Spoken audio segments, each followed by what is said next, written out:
Hello, my name is Joaquin Juarez, and today I'm going over communication in families.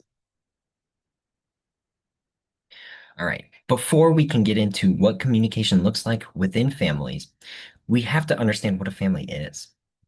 This is going to vary from person to person, and what each of us considers a family is going to be different based off of a few factors: where you were born, when you were born, and what ideologies you were raised with.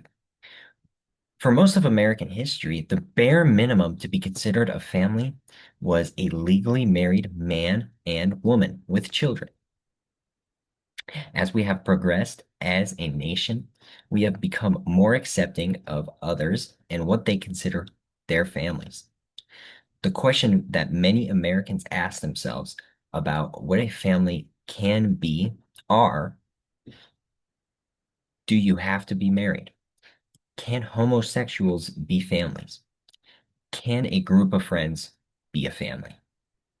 In my personal opinion, I believe you should surround yourself with people who want you to improve and want you to be happy. And if those people aren't blood related, then you should make your own family. The fact that we are asking these questions is very indicative of how diverse American families have become.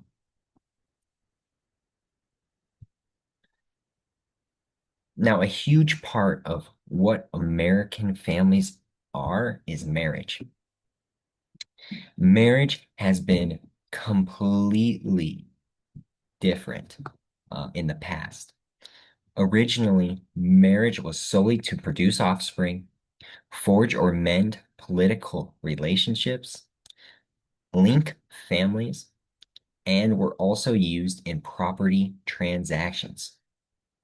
The romanticism of marriage wasn't widely accepted until the 18th century. And still, to this day, the primary goal of marriage is to raise children. Marriages have been on the decline in America, but are still very widely desired, with the majority of Americans wanting to be married. With this decline in marriages, it shouldn't be surprising to hear that marriages are happening later in life. I have a statistic up here to prove it. This statistic comes from the text and, or actually it doesn't. It comes from a reference that I pulled up. And it says that the average age of the groom is 22.8 and the average age of the bride is 20.3 in 1960. But today, the average groom is 7 years older for the man and 7 years older for the woman. So that just shows you how different marriages are today. We have had a complete culture shift in the way we view marriage. Now, a huge part of marriage is gender roles. Um, with these gender roles, they were mostly designed for people who lived in the 60s, 70s, even 80s and 90s, where women were expected to cook, clean, raise children, manage a household. And if a woman had a job, it would be in teaching or nursing or any of these pink collar jobs. Um, Men, on the other hand, were expected to provide financial stability and do the more physical chores around the house, like mowing the lawn, cleaning the gutter, basic repairs.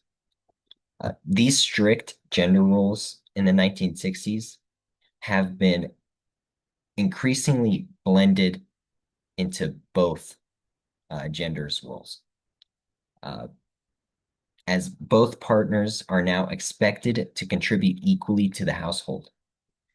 This has also been assisted by the advancement of technology, making household chores less laborious and time-consuming. The dishwasher, nannies, An improvement in cleaning products means that women don't have need to do as much around the house, causing them to contribute to the workforce. All right, now that that's out of the way, let's go over the three types of relationships. The main three types. Traditional, which is a highly interdependent, emotionally open, they follow gender roles, and they have conventional views on marriage. Independence, which is a non-traditional view of marriage. They have less interdependence. These couples are still emotionally open, and these couples have a somewhat high autonomy and separate.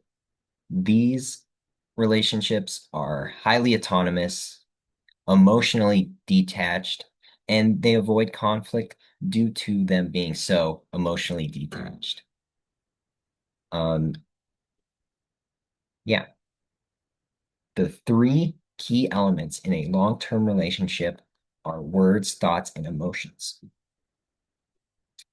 Um, Words refers to the behaviors and communication within the relationship. Clear and thoughtful communication leads to happier relationships. Thoughts is how you think about others in your family, and if you attribute positive thoughts to an action of a family member. Um, these are both affected, these both affect emotions. All right. And my example for thoughts in my personal life is like if I were to have gotten slighted by my brother, I would be like, you know what? I think he's just having a bad day. I'm gonna give him a break.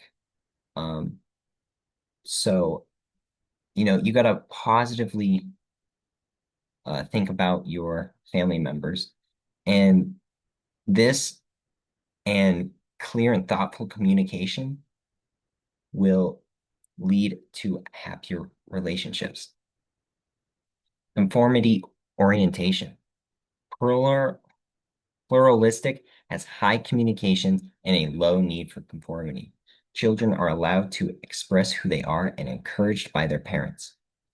Consensual has consensual has high communication and a high conformity.